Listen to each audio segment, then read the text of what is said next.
नमोस्तु नमोस्तु नमोस्तु।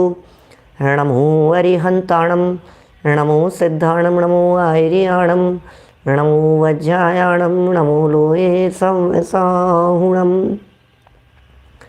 वन्दितु सर्वसिद्धे ध्रुवमचलमणोवमं गदिं पत्ते। वोचामि समय पाहुड मिणमो सुध केवली वणिदम्। नमः समय साराय स्वानुभूत्या चकासते चित्स्वभावाय भावाय सर्वभावांतरच्छिदे। जिन स्वानुभूति से खीरी मम स्वानुभूति मधिगिरी। श्री विमल धारा जैन श्रुत आनंद अमृत से भरी। समता प्रवाह बहावती रागादि विकल्प तोड़ी के।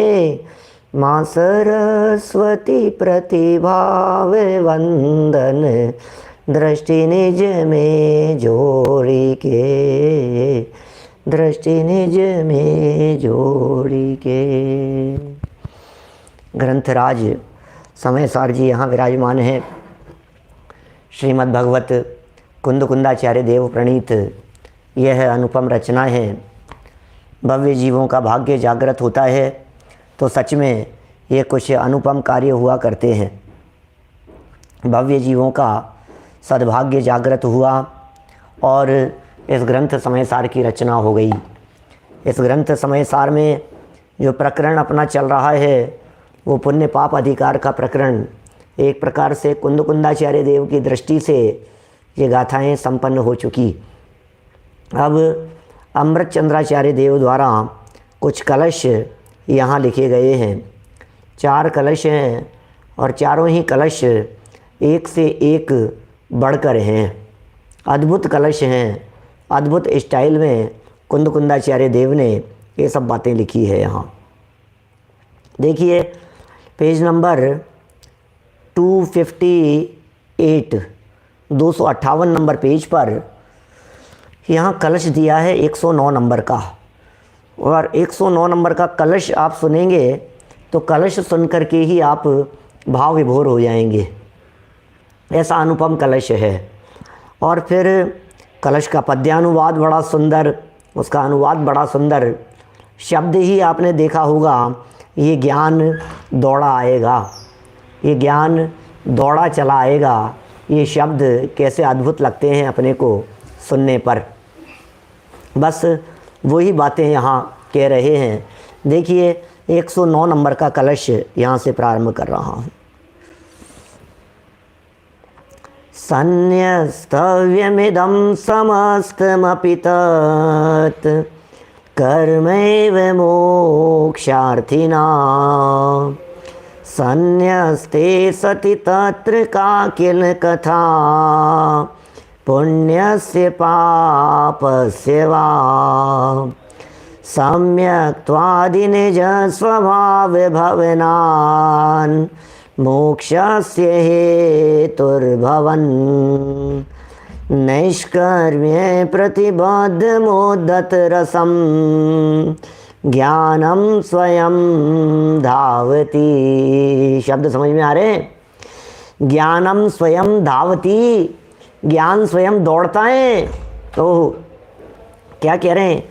ज्ञानम, ज्ञान स्वयं अपने आप ही दौड़ता है। निष्कर्म्य प्रतिबद्ध मुद्दत रसम। अरे भैया, जब निष्कर्म में ही रस जागृत होगा तो फिर ज्ञान स्वयं दौड़ा चला आएगा। ज्ञान स्वयं दौड़ता चला आएगा।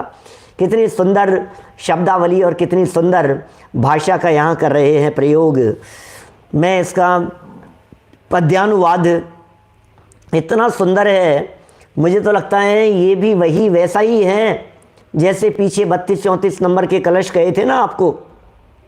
जैसे 64-65 नंबर के कलश कहे थे वैसा कलश है।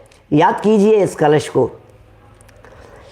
त्याज्य ही है जब मुमुक्षु के लिए सब कर्म ये, तब पुण्य एवं पाप की यह बात करनी किस लिए।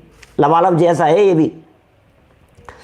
त्याज ही है जब मुमुक्षु के लिए सब कर्म ये, तब पुण्य एवं पाप की यह बात करनी किस लिए। निज आत्मा के लक्ष्य से जब परिणमन हो जाएगा, निष्कर्म में ही रस जगे तब ज्ञान दौड़ा आएगा। निष्कर्म में ही रस जगे जब ज्ञान दौड़ा आएगा। ओहो, कितनी सुंदर शब्दावली। शार्दूल विक्रीडित छंद, अपार पुरुषार्थ दिखाने वाला ये अद्भुत छंद है। छंदों के चुनाव भी अमृत चंद्राचार्य देव ने वैसे ही किए हैं जैसे भाव उनके मन में उमड़ रहे थे। माने जैसे भाव उमड़ रहे थे वैसे शब्दों का प्रयोग करते हैं। उनके मन में भाव उमड़ रहे थे अत्यंत पुरुषार्थ के, और वो शार्दूल विक्रीडित, शार्दूल माने सिंह की तरह क्रीड़ा करने वाले, सिंह की तरह उत्साह दिखाने वाला ये छंद। और क्या कह दिया है भैया, एक बात बतलाओ, जब सर्व मुमुक्षुओं के लिए ये सभी तरह के कर्म त्याज्य हैं। मुमुक्षु माने मोक्ष की इच्छा रखने वाले। मुमुक्षु माने कौन? मोक्ष की इच्छा रखने वाले। मोक्षार्थी ना शब्द का प्रयोग किया है यहाँ। मोक्षार्थी ना, मोक्षार्थी, आत्मार्थी, मुमुक्षु, ये बड़े उत्तम शब्द हैं जिनवाणी के। ये कह रहे हैं त्याज ही है जब मुमुक्षु के लिए सब कर्म ये, तब पुण्य एवं पाप की है बात करनी किस लिए। भाई साहब एक बात बतलाओ आप कि पुण्य भला है पाप बुरा है। अरे छोड़िए वो पुण्य और पाप की बात। पुण्य को भला और पाप को बुरा कहने वाली बातें तो बहुत पीछे छूट गई। ये पुण्य पाप अधिकार की जब हमने वाचना की, यहाँ जब इस पुण्य पाप अधिकार को यहाँ पढ़ा, तो पुण्य को भला कहने वाला तो अब इस सभा में कोई नहीं होगा। लेकिन फिर भी सब जैसे पाप बुरा है ना, ऐसे ही पुण्य भी भला नहीं है। अब ये जो आप पुण्य भी, आपने पाप भी नहीं कहा, आपने पुण्य भी, इसका मतलब आप पाप से पुण्य को कुछ भिन्न तो कर रहे हैं। यदि पुण्य और पाप दोनों ही समान हैं तो फिर पुण्य और पाप की चर्चा ही, पुण्य भी है, पुण्य भी है। ओहो, पुण्य भी है। ये पुण्य भी क्यों कह रहे हो? अरे जब पाप और पुण्य दोनों एक ही हैं तो फिर पुण्य और पाप के बंटवारे की बात ये आपकी जबान से क्यों झलक रही है? भी में सब गड़बड़ हो गई भाई साहब। पाप तो बुरा है ही, उसके लिए तो कहता है ही, वो तो है ही, उसको तो पूरा स्वीकार है। लेकिन पुण्य भी, अब ये पाप तो है ही, माने पाप के लिए तो ये पूरी तरह से तन मन धन से पूरे होशो आवास में बिल्कुल तैयार है। पाप तो है ही है, लेकिन पुण्य भी ये भी क्यों लगा दिया? क्या आप ऐसा कह सकते हैं जब पाप और पुण्य दोनों समान हैं तो कि पुण्य तो है ही, पुण्य तो है ही, पाप भी है? नहीं, ऐसा नहीं कहेगा, ऐसा नहीं कहेगा। इसका मतलब हमारे मन में कहीं ना कहीं पुण्य को लेकर के थोड़ा बहुत सॉफ्ट कॉर्नर तो है भाई साहब। और ये सॉफ्ट कॉर्नर अमृत चंद्राचार्य के हृदय में पकड़ में आया और उन्होंने कहा कि भाई जब दोनों ही त्याज्य हैं, जब दोनों ही छोड़ने योग्य है, तो फिर उसमें ये बंटवारा क्यों? जब आपके लिए दोनों ही हैं तो फिर पुण्य और पाप की ये बात क्यों कर रहे हो? हमें ये समझ में नहीं आ रहा है। वीतराग भाव की चर्चा में, अरे पाप तो चर्चा करने योग्य है ही नहीं, पुण्य भी चर्चा करने योग्य नहीं है क्या? सुदीप जी, पुण्य को भला मानने वाले 99% लोग हैं, लेकिन इस सभा में 99% लोग पुण्य को बुरा कहने वाले भी हैं। फिर भी अमृत चंद्राचार्य ये कह रहे हैं कि भैया तुम पुण्य को, अरे पुण्य को भी अंदर से ऐसा जो उछलता है ना, अंदर से जो बात, अरे साहब पुण्य को भी ये कह दिया, अरे साहब पुण्य भी, अरे पुण्य भी ये, अरे भाई साहब जब इतना बार बार में समझा दिया है, ये सुंदर और बदसूरत का भेद क्यों करते हो? हम आपसे कहते हैं, सड़क पर आप जब बाज़ार में सब्जी लेने के लिए गए और सब्जी लेने के लिए गए तो आप सब्जी ही देखेंगे कि वहाँ हाथी बिक रहा था, आप उसकी बात भी करेंगे। एक घोड़ा भी मिल रहा था, हाथी भी मिल रहा था, और भी वहाँ गाय भैंसें भी बेची जा रही थी। अरे लेकिन उनकी बात ही क्यों करना उन चीज़ों की? वे बातें तो किसी प्रयोजन की नहीं है, हमारे किसी भी प्रयोजन को सिद्ध करने वाली नहीं है। कितना स्पष्ट शब्दों में, तब पुण्य एवं पाप की यह बात करनी किस लिए? पुण्य एवं पाप की बात ही मत करो, ये अमृत चंद्राचार्य देव का कहना है। अमृत चंद्राचार्य देव कहना चाहते हैं ये बात करना ही अयोग्य है। न पुण्य की बात करो न पाप की बात करो। पुण्य और पाप के बंटवारा तो बहुत दूर की बात है, बंटवारा तो करना ही नहीं है। अभी बंटवारे के साथ साथ में ये कह रहे हैं, ये चर्चा ही क्यों ला रहे हो आप? चर्चा भी करने का यहाँ निषेध कर रहे हैं। और फिर कह रहे हैं कि भैया पुण्य और पाप ये दोनों ही जब नहीं करेगा तो फिर ये करेगा क्या, ये बतलाओ।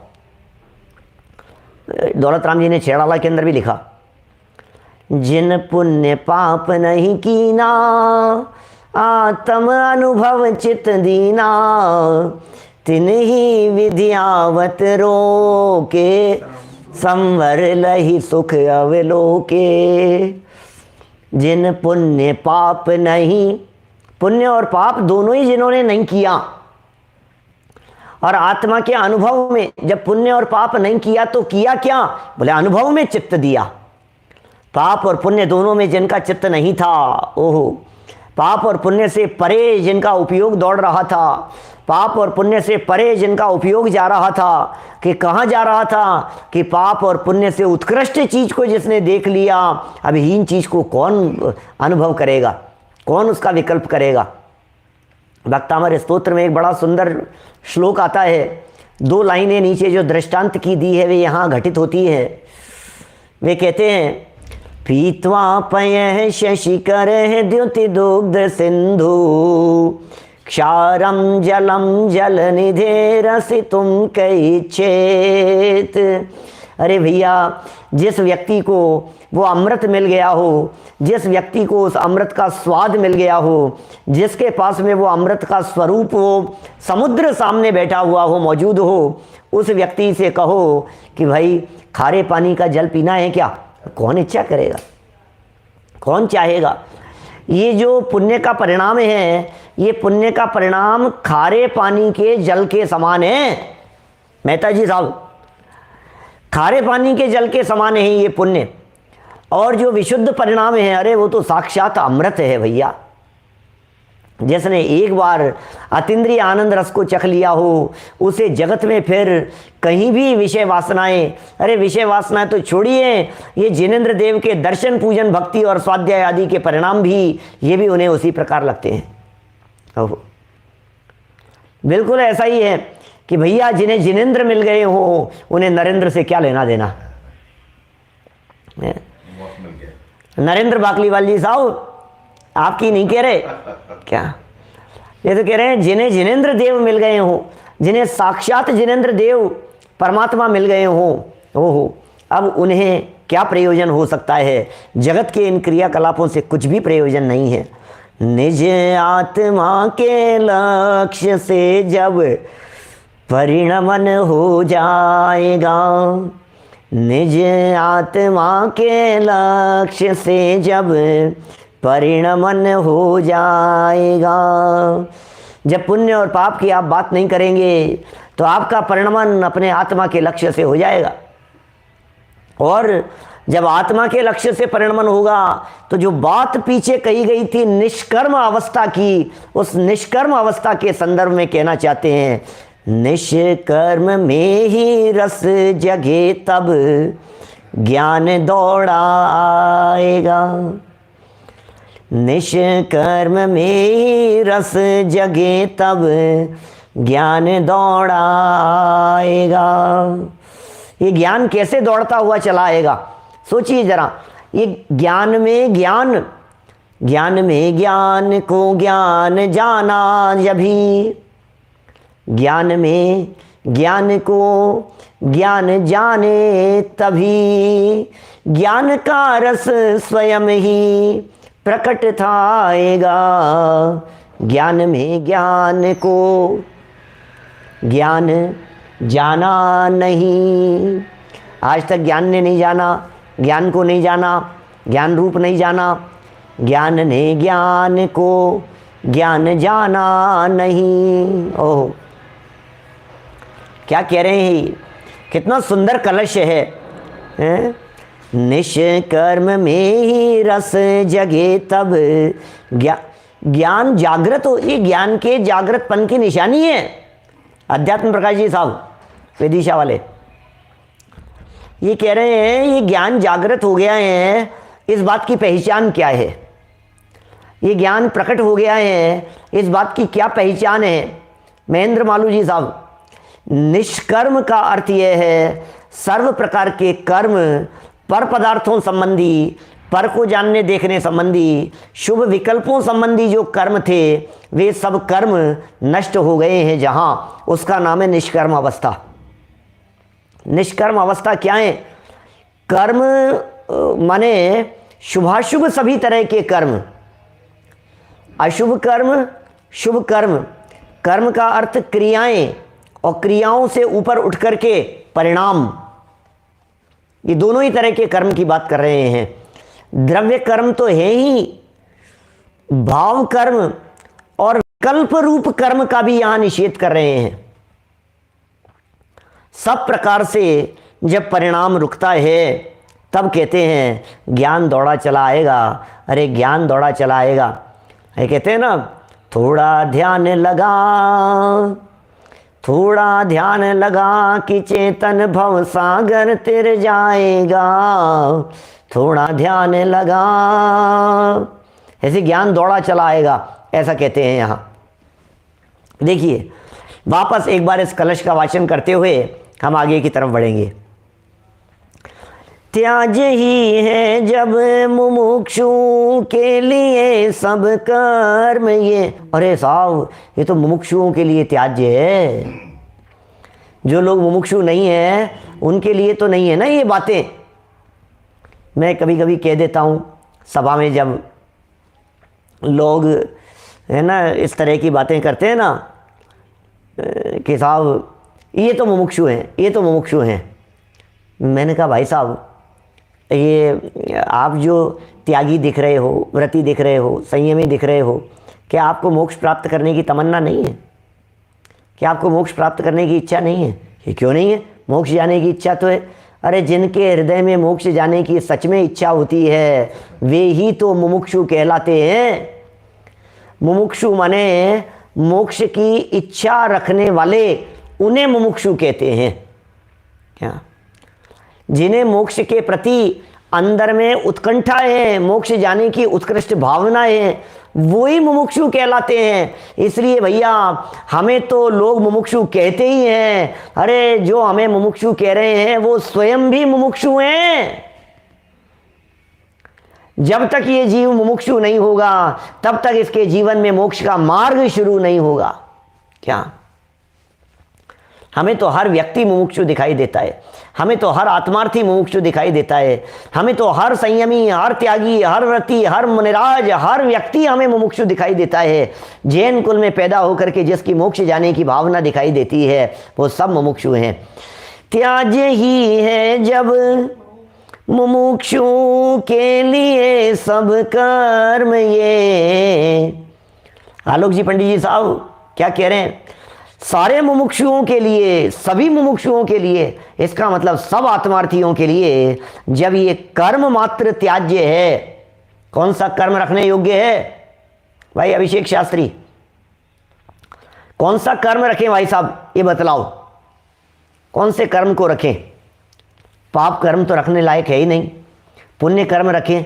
अरे पाप को भी नहीं रखो और पुण्य को भी नहीं रखो, ये कर्म मात्र रखने योग्य नहीं है। ये कर्म हमसे विरोधी हैं, ये विरोधी पार्टी के लोग हैं, ये घात करने। देखिए भाई साहब, ये बातें क्यों कही बतलाइए। पीछे जब अपन ने गाथाएं पढ़ी थी ना, ये 3 गाथाएं जब पढ़ी थी, तो कहा कि ये समस्त कर्म, अंतिम लाइन देखना पिछले पेज पर, पेज 258 पर ही नीचे लास्ट लाइन देखना, क्या लिखा है? यही कारण है कि कर्म रूप समस्त शुभाशुभ भावों का मुक्ति मार्ग में निषेध किया गया है। मुक्ति के मार्ग में सभी शुभाशुभ भावों का निषेध किया गया है। तो जब सभी शुभाशुभ भावों का निषेध कर दिया, मुक्ति के मार्ग में सबका निषेध कर दिया, तो फिर ये कह रहे हैं अब फिर कर्म की क्या बात करनी? बात तो पीछे से ही जुड़ रही है ना। माने जब समस्त कर्म ही शुभ हो या अशुभ, ये समस्त कर्म ही मुक्ति के मार्ग में निषेध करने योग्य हैं, तो फिर ये कह रहे हैं फिर पुण्य और पाप की बात करना बेकार है भाई साहब। मैं ऐसा कहता हूँ, देखो ज्ञानियों को भी शादी करने का भाव आता है ना। चतुर्थ गुणस्थानवर्ती को मैं बात करूं पवनंजय की। पवनंजय को यदि उस अंजना को देखकर राग भाव जागृत हुआ और मन में ऐसी भावना हुई कि इसी से शादी करूंगा, अयोग्य नहीं है भाई साहब, ये अयोग्य नहीं है। भूमिका अनुसार चौथे गुणस्थान की भूमिका में सम्यक दृष्टि ज्ञानी जीवों को भी राग आता है, राग भाव जागृत होता है, पत्नी पुत्रादि के प्रति राग होगा, किसी कन्या को देख करके राग उत्पन्न हो सकता है, वो नैतिक है, वो योग्य है। लेकिन यदि उन्हें इस बात का पता लग जाए कि इसकी तो अभी महीने भर पहले ही सगाई हो चुकी है, फिर राग नहीं रहेगा। क्या माने उसका जो राग है कमारी कन्या के प्रति, कमारे लड़के को यदि किसी तरह का राग होता है तो वो राग अनैतिक नहीं है, क्या तो नैतिक है। लेकिन ये कह रहे हैं अब उसकी बात करेगा क्या? बोलो, अब जैसे पता लग गया कि भाई इस लड़की की तो सगाई हो चुकी है, अब क्या उसके प्रति राग दौड़ता है? अब यदि राग दौड़ता है तो ये कह रहे हैं भैया ये राग नहीं दौड़ता है, इसलिए कह रहे हैं पुण्य पाप की बात किस लिए करनी भैया, अब उसकी बात मत करो, अब उसकी तो हो गई है सगाई। अब जिसकी सगाई हो चुकी है, जिसका संबंध कहीं और हो चुका है, तुरंत वहां से परिणाम हट जाता है। अरे हम ये कह रहे हैं ये पुण्य और पाप की सगाई सांसारिक जगत के पदार्थों के साथ में हो चुकी है, इसलिए आत्मार्थी व्यक्ति को जिसे मुक्ति महल में प्रवेश करना है उसे अब यहां रंच मात्र भी बात खड़ी नहीं होती है। कुलभूषण देशभूषण मुनिराज गुरुकुल पढ़ने के लिए गए थे 4 साल की उम्र में, 5 साल की उम्र में चले गए और 20 साल के होकर 25 साल के होकर वहाँ से पढ़ कर के गुरुकुल से वापस लौट करके आए और मार्ग में देखा किसी ऊपर महल हवेली से एक बालिका को, एक लड़की को, एक युवा सी लड़की दिखाई दे रही थी और वो देख करके प्रसन्न दिखाई दे रही है, ऐसे राग भाव झलक रहा है ऐसा। अरे उन दोनों को, अब वो भी युवा थे, उन्हें ऐसा परिणाम आया कि नहीं इससे तो मैं शादी करूंगा। दूसरा भाई कहता है कि मैं करूंगा इससे तो शादी। एक कहता है कि मेरी तरफ देख रही है, दूसरा कह रहा है कि मेरी तरफ देख करके मुस्कुराई है। एक कहता है कि नहीं नहीं मैं करूंगा, और तलवारें खिंच गई भाई साहब। क्षत्रिय थे। ओहो, जैसे ही 2 ही मिनट बाद, ज़्यादा देर नहीं लगी, 2 मिनट बाद में ही पता लगा अरे ये तो हमारी बहन है, अरे ये तो हमारे चले जाने के बाद इसका जन्म हुआ था, क्या हमसे 5-6 साल छोटी है, ये तो हमारी बहन है। अब बतलाइए अब वो राग कितनी देर तक रहेगा? वो राग वैराग्य में बदल गया भाई साहब, वो राग वैराग्य में बदल गया। अब वो परिणाम नहीं हो सकता है, अब तो दीक्षा लेने का परिणाम आ गया। अरे रे, किसका राज्य, किसकी संपदा, किसकी बात करें। अरे धिक्कार है हमारे ऐसे परिणामों को। ऐसे ज्ञानी जी विचार कर रहे हैं, अरे मैं इस पुण्य परिणति के चक्कर में उलझा रहा, मैं इस पुण्य को देख करके आकर्षित रहा, अरे धिक्कार है हमारी ऐसी परिणति, इस पुण्य के चक्कर में मैं उलझा रहा। ये पुण्य जब तक था, ये पुण्य परिणाम जब तक था, तब तक मुझे अटका रखा था इसने। अब मुझे समझ में आया है कि वीतरागता धर्म, आहा ओहो, अब मुझे ये समझ में आया है कि वीतरागता ही धर्म है। और जैसे वीतरागता में धर्म समझ में आ गया है, वो पाप की तो बात करता ही नहीं है, अरे पुण्य की भी बात नहीं करता। अरे पुण्य की भी क्यों लगाएं, पुण्य की ही बात नहीं करता। पाप हो या पुण्य हो, दोनों की बात किस लिए करनी भैया। अब विकल्प आता है, देखो जो अनैतिक होगा, जिस व्यक्ति का आचरण खोटा होगा, जो व्यक्ति गलत बुद्धि प्रवृत्ति वाला होगा, कोई बात नहीं, हो गई होगी शादी, सगाई उसकी, शादी तो नहीं हुई ना अभी, कितनी की सगाई टूट जाती है, टूट जाएगी, तुड़वा देंगे, कुछ ऐसे बात करेंगे, कुछ ऐसी चाल चलेंगे कि उसकी सगाई टूट जाए, इससे तो शादी मेरी होनी चाहिए। अरे भाई तू गलत काम कर रहा है क्या। ज्ञानियों को ऐसे भाव नहीं आते, ज्ञानी जीव को इस तरह के परिणाम नहीं आते, ज्ञानी जीव इस तरह की बात नहीं सोचता है। हमें पता लग गया कि पाप और पुण्य दोनों समान हैं, हमें पता लग गया कि पाप और पुण्य दोनों रुलाने वाले हैं, हमें लग गया कि दोनों जुड़वा भाई हैं, हमें पता लग गया कि दोनों की रगों में एक ही खून बह रहा है, हमें लग गया है कि भैया एक सुंदर वेश में आया था, एक बदसूरत वेश में, एक बदसूरत वेश था, एक सुंदर वेश था, सुंदर वेश को देख करके आकर्षित होने की जरूरत नहीं है। एक काले कपड़ों में आया था, एक सफ़ेद कपड़ों में आया है, भैया अट्रैक्ट होने की जरूरत नहीं है, सफ़ेद कपड़े वालों से सावधान रहना। आजकल दुनिया में सफ़ेद कपड़े वाले ज़्यादा गलत काम कर रहे हैं, काले कपड़ों में तो कौन घूमता है। सारे नेता लोग सब सफ़ेद कपड़ों में दिखाई देंगे आपको, सारे डॉक्टर सफ़ेद कपड़ों में दिखाई देंगे, सारे पंडित लोग सब सफ़ेद कपड़ों में दिखाई देंगे, क्या सब ब्रह्मचारी त्यागी व्रती सब लोग दिखाई देंगे आपको, सब सफ़ेद कपड़ों में दिखाई देंगे। अरे सफ़ेद कपड़े पहनने के बाद में थोड़ा सा एक लगता है आई एम समथिंग, लोग देखें मेरे को, मैं कुछ हूँ स्पेशल, और मैं स्पेशल हूँ, फिर इसका मतलब लोग फिर, अरे भाई साहब क्या बात कह रहे हैं। ये सफ़ेद कपड़ों की तरफ आकर्षित होने की ज़रूरत नहीं है, इस सफ़ेदी के पीछे जो छिपा है वो देखने लायक है। देखो पढ़ें इसको ज़रा, अपन तो लाइन पढ़ रहे थे यहाँ, त्याज्य ही है जब मुमुक्षु के लिए सब कर्म ये, तब पुण्य एवं पाप की है बात करनी किस लिए। तो साहब जब नई बात करोगे तो फिर क्या करोगे, कहाँ बढ़ोगे आगे। भरत भाई दादर क्या कह रहे हैं, निज आत्मा के लक्ष्य से जब परिणमन हो जाएगा, क्या निज आत्मा के लक्ष्य से जब परिणमन हो जाएगा, निष्कर्म में ही रस जगे तब ज्ञान दौड़ा आएगा। कि साहब हमने पाप तो छोड़ ही दिया, हमने यदि पुण्य भी छोड़ दिया और यदि ज्ञान दौड़ा नहीं आया तो हम तो फंस जाएंगे ना, न इधर के रहे न इधर के रहे, हम तो मुसीबत में फंस जाएंगे। हमने ये भी छोड़ दिया और वो भी नहीं आता। यार तुम क्या बात कर रहे हो, एक बार निर्विकल्पता का लक्ष्य तो करो। वो ज्ञान तुम्हारे अंतरंग में उछल रहा है तुम्हारी परिणति में आने के लिए। ये ज्ञान का अर्थ अकेला ज्ञान नहीं है, यहाँ ज्ञान का अर्थ त्रिकाली ध्रुव आत्मा है, यहाँ ज्ञान का अर्थ अतीन्द्रिय आनंद है, यहाँ ज्ञान का अर्थ ज्ञान स्वभाव रूप परिणमन है। ऐसा परिणमन उछलता हुआ आता है। क्या बातें कहते हैं भाई साहब।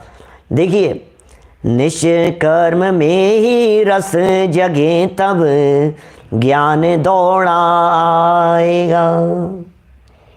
दौड़ा आएगा ये ज्ञान, ये दौड़ता हुआ चला आएगा। यहाँ चलिए अर्थ की तरफ बढ़ते हैं अपन आगे। इस कलश का अर्थ और भावानुवाद में क्या लिखते हैं।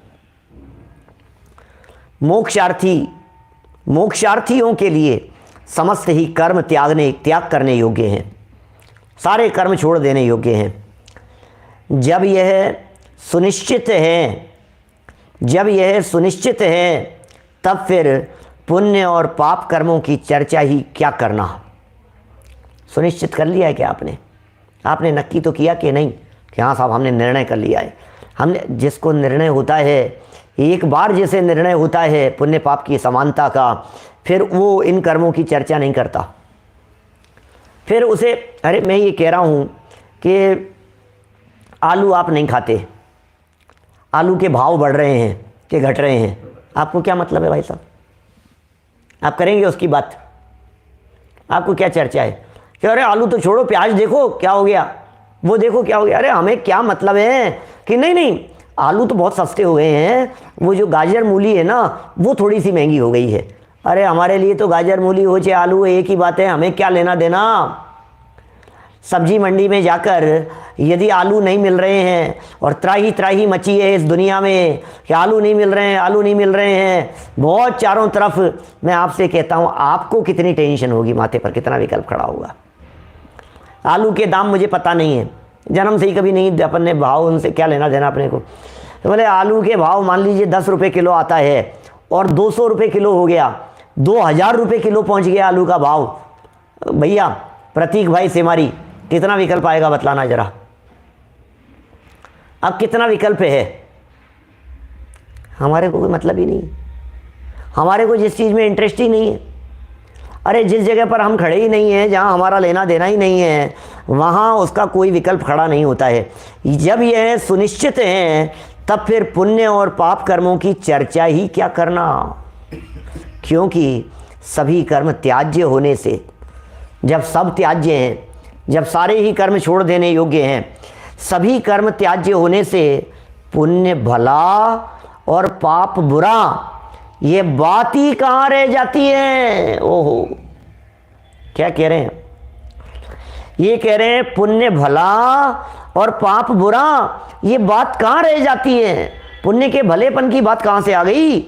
ऐसी स्थिति होने पर सम्यक्त्वादी निज स्वभाव के परिणमन से, ये लिख रहे हैं यहाँ, सम्यक्त्वादी जब निज स्वभाव का परिणमन होता है तो उस निज स्वभाव के परिणमन से मोक्ष की कारणभूत निष्कर्म अवस्था का रसिक ज्ञान स्वयं ही दौड़ा चला आता है। आप जानते हैं मोक्ष अवस्था को निष्कर्म अवस्था कहते हैं। निष्कर्म अवस्था क्या है? ये निष्कर्म अवस्था है कृतकृत्य अवस्था। निष्कर्म अवस्था है जहाँ करना कुछ नहीं रहा। निष्कर्म अवस्था है सिद्ध भगवान की अवस्था। सिद्ध भगवान के लिए एक शब्द का प्रयोग किया जाता है कृतकृत्य। कृतकृत्य का अर्थ कृत माने कर लिया गया है, कृत्य माने करने योग्य। कृत्य माने करने योग्य और कृत माने कर लिया गया है। जिनके माध्यम से करने योग्य सब काम कर लिया गया है वे कहलाते हैं कृतकृत्य। प्रमोद जी भाई साहब, माने कृतकृत्य का अर्थ अब करने के लिए कुछ बाकी नहीं बचा है। क्या बात कर रहे हो आप? माने जिस गांव हमें जाना नहीं है उस गांव का रास्ता कौन पूछता है? जिस जगह आपको जाना नहीं है उस जगह का पता लेकर के घूमते हो आप, ये पता बता दो, ये पता बता दो, कौन पूछता है? किसको पता? अच्छा भाई साहब, कौन से परिणामों से नरक जाते हैं? कौन से परिणामों से नरक जाते हैं? कहाँ जाएंगे? नरक कैसे जाएंगे? अच्छा नरक जाना हो तो कैसे जाएंगे? अरे तुम्हें जाना है क्या नरक? जब तुम्हें नरक जाना नहीं है तो नरक जाने का मार्ग क्यों पूछते हो? मुक्ति का मार्ग पूछता है। आत्मार्थी व्यक्ति के हृदय में तो मुक्ति का परिणाम दौड़ता है। आत्मार्थी व्यक्ति का हृदय में तो मुक्ति उछलती है भाई साहब। उसके हृदय में ये परिणाम नहीं आते हैं कि अब मैं इधर भी जान तो लो। हमने बतलाया था ना, पहले चर्चा चली थी, 3 रास्ते हैं और 3 रास्तों में एक रास्ता पाप रूप रास्ता है जहाँ गड्ढे बहुत हैं। एक रास्ता ऐसा है जिस रास्ते पर परेशानियाँ बहुत है, अड़चन बहुत है, आफत बहुत है। अब ये कहता है इसको जाना था, कहाँ रास्ता पता कहाँ का पूछने के लिए आया था? बोले मुक्ति का रास्ता। बोले मुक्ति का रास्ता जानना है। अब मुक्ति का रास्ता जानना है और वहाँ जाकर के तिराहे पर पहुँच करके इसने मुक्ति का रास्ता नहीं पूछा, हाथ में तो लेकर के आया है मुक्ति के रास्ते एड्रेस कि मुक्ति का रास्ता किधर से जाता है, और पूछता है ये रास्ता किधर जाता है। अरे भाई ये रास्ता किधर जाता है कि तुझे कौन से रास्ते जाना है? मैं कभी ऐसा कहा करता था पहले, एक व्यक्ति चौराहे पर खड़ा होकर के रास्ता पूछ रहा है। ये रास्ता किधर जाता है, ये रास्ता किधर जाता है, ये रास्ता किधर जाता है। एक व्यक्ति से पूछा, हमसे पूछा उसने रास्ता, ये रास्ता किधर जाता है। हमने बतला दिया ये रास्ता इधर जाता है, हम बता करके चले गए उसको। आधे घंटे बाद में उधर से लौट करके आए हम, तब फिर वो पूछ रहा था। मैंने कहा भाई क्या हुआ? बोले ये रास्ता किधर जाता है। मैंने कहा भाई तू एक बात बतला, तुझे जाना कहाँ है? जाना कहीं नहीं है और रास्ता पूछे जा रहा है। भैया ये मुक्ति का मार्ग तो उन लोगों के लिए है जिन्हें इस मार्ग पर गमन करना है, जिन्हें इस मार्ग पर दौड़ना है। निष्कर्म में जब रस जागृत होगा, माने निष्कर्म अवस्था। आपको निष्कर्म अवस्था पसंद है क्या? आपको पसंद आती है क्या निष्कर्म अवस्था? संजय जी वैद साहब मलकापुर वाले बोलो, आपको ये पसंद आती है? अरे नहीं भैया मैं तो बैठे बैठे बोर हो गया, मैं तो यार मुझे तो पसंद नहीं है, मैं तो कुछ ना कुछ करने को ही नहीं है कोई काम, कुछ तो बताओ यार हमारे को क्या करें। भैया सुनो, जिसे करने धरने का विकल्प बहुत आता है वो व्यक्ति सम्राट बनने के योग्य नहीं है। अभी सम्राट को कुछ करने का विकल्प नहीं आता है, तो आदेश करता है, उसे कुछ नहीं करना है। मैं कहता हूँ जिन्हें करने का विकल्प आता है वो नौकर हैं, वो चपरासी हैं, वो कर्मचारी हैं, और जिन्हें कुछ करने का विकल्प नहीं आता है वे सम्राट हैं, चक्रवर्ती हैं। जिन्हें कुछ करने का विकल्प नहीं आता, जिन्हें झाड़ू लगाने का विकल्प आता है वो नौकर हैं, और जिन्हें झाड़ू लगाने का विकल्प नहीं आवे वे सम्राट हैं। अरे सिद्ध परमात्मा वे होते हैं जो कृतकृत्य हो गए हैं। ऐसे सिद्ध परमात्मा के लिए कह रहे हैं यहां, क्या कह दिया भाई साहब? ये कह रहे हैं ऐसी स्थिति होने पर सम्यक्तवादी निज स्वभाव के परिणमन से, जब निज स्वभाव का परिणमन होगा, सम्यक्तवादी गुणों का परिणमन होगा, तो मोक्ष की कारणभूत निष्कर्म अवस्था का रसिक, निष्कर्म अवस्था का रसिक ज्ञान स्वयं ही दौड़ा चला आएगा। क्योंकि ज्ञान तो निष्क्रिय है, ज्ञान तो अक्रिय है, ज्ञान सबको जानता है लेकिन उसमें फेरफार कुछ नहीं करता है। इस कलश में यह स्पष्ट किया गया है, इस कलश में स्पष्ट किया गया है कि मोक्षार्थियों के लिए सभी कर्म त्याज्य हैं, तो फिर इस चर्चा के लिए अवकाश ही कहाँ रह जाता है? कौन सी चर्चा के लिए कि पुण्य भला है और पाप बुरा है। अतः इस चर्चा को विस्तार देने से कोई लाभ नहीं है। भाई साहब आपको जब शर्ट खरीदना नहीं है तो फिर ये शर्ट अच्छा है दुकान पर खड़े होकर के और ये शर्ट पसंद नहीं आ रहा है, ये चर्चा क्यों करनी है? आप जब कुर्ता खरीदने के लिए गए हो तो आप कुर्ते की बात करोगे ना, ये अच्छा है और ये नहीं है। कोई व्यक्ति पैंट दिखा रहा है, अरे आप पैंट पहनते ही नहीं हो, जब आप पैंट पहनना ही नहीं है आपको और दुकानदार दिखा रहा है भाई सब सस्ता बहुत है सस्ता है, क्वालिटी देखो जरा, एक बार ट्रायल रूम में पहन करके देख करके तो आओ। आप ट्रायल तो करके आओ। क्या बात कर रहे हो यार, हम पहनते ही नहीं है। क्योंकि एक बार पहनोगे तो आप शुरू कर दोगे, आप एक बार मेरे कहने से पहन करके आओ। अरे भाई हम पहनते ही नहीं है, हमने त्याग कर दिया है उसे पहनने का, जरूरत नहीं है अब उसकी। ये कितनी बातें यहाँ लगाई जा सकती है, इस तरह की बातें। अतः इस चर्चा को विस्तार देने से कोई लाभ नहीं है। तो कितना जानना है कि इतना जानना है कि ये करने योग्य नहीं है, बस, नथिंग एल्स, और कुछ नहीं। ये कार्य करने योग्य नहीं है, ये कार्य उपयोगी नहीं है, ये कार्य हमको शोभा नहीं देता। अरे तू चैतन्य का सरोवर है, अरे तू चैतन्य का भरपूर पिंड है, आनंद रस से भरा पूरा तत्व है, तुझे ये शुभाशुभ कर्म शोभा नहीं देते, ये पाप के साथ में पुण्य ये तुझे शोभा नहीं देता है, ये करने योग्य कार्य नहीं है। विस्तार की बात ही क्या करना? अब क्यों इसका विस्तार किया जाए, इसकी बात करना किस लिए? अरे भाई जरा सुनो क्या बात कहते हैं। अरे भाई निज भगवान आत्मा के आश्रय से, अरे भाई निज भगवान आत्मा के आश्रय से जब सम्यक दर्शन, ज्ञान, चारित्र प्रकट होते हैं तब निष्कर्म अवस्था का रसिक ज्ञान, कैसा ज्ञान? वो ज्ञान जो सम्यक श्रद्धा रूप ज्ञान था, जो ज्ञान रूप ज्ञान था, जो चारित्र रूप ज्ञान था, सब ज्ञान मतलब आत्मा ही है। अरे भाई निज भगवान आत्मा के आश्रय से, सम्यक दर्शन तो भगवान आत्मा के आश्रय से प्रकट होगा, निज भगवान आत्मा के आश्रय से ये प्रकट होगा। जब सम्यक दर्शन प्रकट होगा, जब सम्यक ज्ञान प्रकट होगा, जब सम्यक चारित्र प्रकट होते, तब निष्कर्म अवस्था का रसिक ज्ञान सहज ही प्रकट हो जाता है। उसके लिए अलग से कोई पुरुषार्थ करने की अपेक्षा नहीं रहती। रत्नत्रय के साथ में ये ज्ञान स्वयमेव प्रकट होगा। इस ज्ञान को प्रकट करने के लिए अलग से कोई पुरुषार्थ करना पड़ेगा? सम्यक दर्शन हो जाने के बाद सम्यक चारित्र के लिए अलग से पुरुषार्थ नहीं करना पड़ता। सम्यक दर्शन हो जाने के बाद में सम्यक ज्ञान के लिए अलग से पुरुषार्थ नहीं करना पड़ता। माने उसके लिए कोई अलग मेहनत नहीं है। भोजन को मुंह में रख करके चबाने के बाद, गले से उतर जाने के बाद, अब उसे पचाने के लिए कुछ अलग से पुरुषार्थ नहीं करना पड़ता। उसका खून बनेगा, रस बनेगा, मांस मज्जा किधर किस रूप परिणमित होगा, सब ऑटोमेटिक प्रक्रिया है। तो साहब हमें एक बात बतलाओ, सम्यक दर्शन तो होता रहेगा, आप आगे तो बतलाओ ना, आगे बतलाओ तो सही, हमें मार्ग रास्ता तो दिखाओ। सम्यक दर्शन तो होता रहेगा, सम्यक दर्शन की बात नहीं है। अरे सम्यक दर्शन तो क्या, सम्यक दर्शन जिसके जीवन में प्रकट होता है उसे हाईवे मिल गया है, सरपट दौड़ा चला जाएगा वो। अब उसे कहीं कोई दूसरे की वो नहीं है परवाह, अब उसे दूसरे की अपेक्षा नहीं है। अब वो रास्ता पूछता फिरे, अब कोई दूसरा रास्ता तलाशता फिरे, अब कोई रास्ता मिलता ही नहीं है। क्या बात कर रहे हो आप, दूसरे रास्ते की जरूरत ही नहीं है। देखो भाई साहब, एक होता है मार्ग, एक होता है मार्ग का मार्ग। जो मार्ग है वो अत्यंत सरल है, और जो मार्ग का मार्ग है वो कठिन है।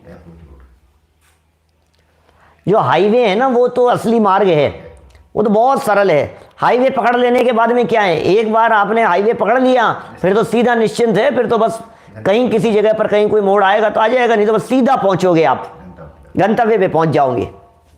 अभी लेकिन जो मार्ग का मार्ग है, आप घर से निकले और जिन गलियों में अटके हो, जिन इस गली में जाएं कि इस गली में जाएं, इधर जाएं कि इधर जाएं, कौन से जो भी रास्ता आपको हाईवे नहीं मिल रहा है, ये मार्ग का मार्ग कठिन है। तो सम्यक दर्शन प्रकट हो जाने के बाद में मार्ग तो मिल जाता है, लेकिन सम्यक दर्शन प्रकट होने के पहले जो रास्ता बतलाया जाता है ये सब मार्ग का मार्ग है।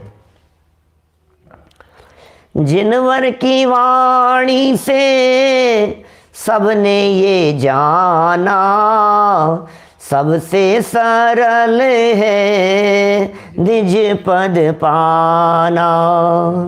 क्या जाना है हमने, सबसे सरल है सिद्धालय की प्राप्ति, सिद्ध दशा का मार्ग। मैं कहता हूँ जो व्यक्ति श्रेणी चढ़ रहा हो, अब उस व्यक्ति को कहो कि भैया मार्ग क्या मार्ग, ये तो हाईवे पकड़ लिया इसने तो दौड़ के, ये तो सिद्धालय में जाकर के विराजमान होने वाला है चंद क्षण में, कुछ क्षणों में ही सिद्धालय में जाकर के विराजमान हो जाएगा, क्षण मात्र के अंदर सिद्धालय में विराजमान हो जाएगा। अभी तो ये तो पकड़ लिया है इसने हाईवे, तो फिर अभी जो ये मार्ग आप तलाश रहे हो है कौन सा मार्ग? अरे अलग से कोई पुरुषार्थ होता ही नहीं।